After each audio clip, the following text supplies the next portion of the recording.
put those in with the other solids. And the same with our other pot.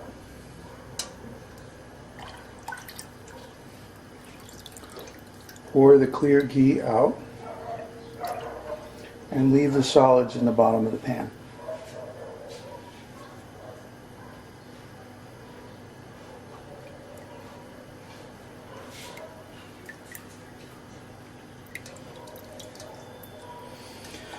Now what we've got here is a clear golden liquid, and it still has a few little particles of solids left in it, but that's all right. And what's going to happen is we're going to cook this until all the water is completely cooked out. Now this is the trickiest part, because we have to cook it on high, bring it to a boil to cook the moisture out. But at the same time, there is going to be impurities that are suspended in the ghee. They're going to settle out to the bottom, and we have to be careful not to let them burn. If they burn, they're going to ruin the flavor of the ghee. But at the same time, we want to get all the water out, number one, so that it will stay good for many months without any preservation or refrigeration. And the other thing is that when we use it for frying, it won't have a lot of steam or moisture still left in it. I don't know if you can see this here. I'm going to zoom in on it a little bit.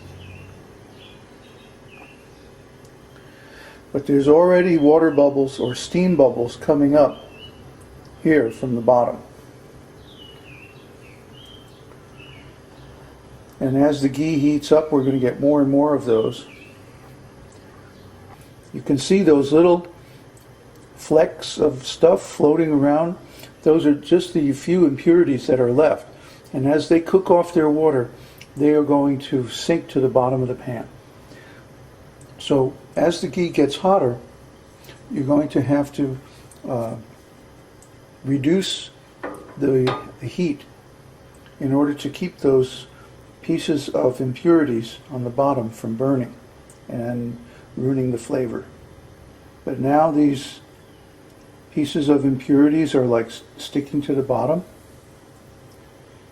See down here? Oh, my wet spoon.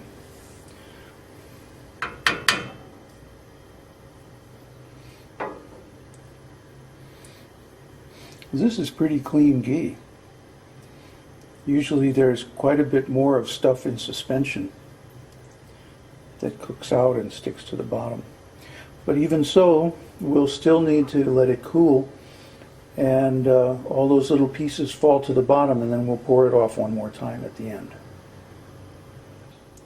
You know when the ghee is done when it turns a slightly more golden dark color, and you see the spoon making bubbles? That's from the moisture in the spoon. So you know that the temperature of the ghee is above the boiling point of water.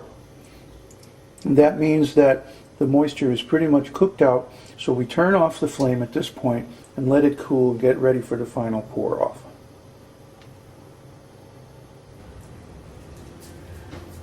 Okay, so now we're going to merge the ghee we just made with our supply of ghee. 5 kilo block of butter like this. The ghee that we get from it and the solids last us about a month for 5 hungry brahmacharis. So that's it. That's the process of how ghee is made, and then in the next episodes we'll start talking about what to do with it, how to make pakoras, samosas, kachoris, and so on. Hare Krishna.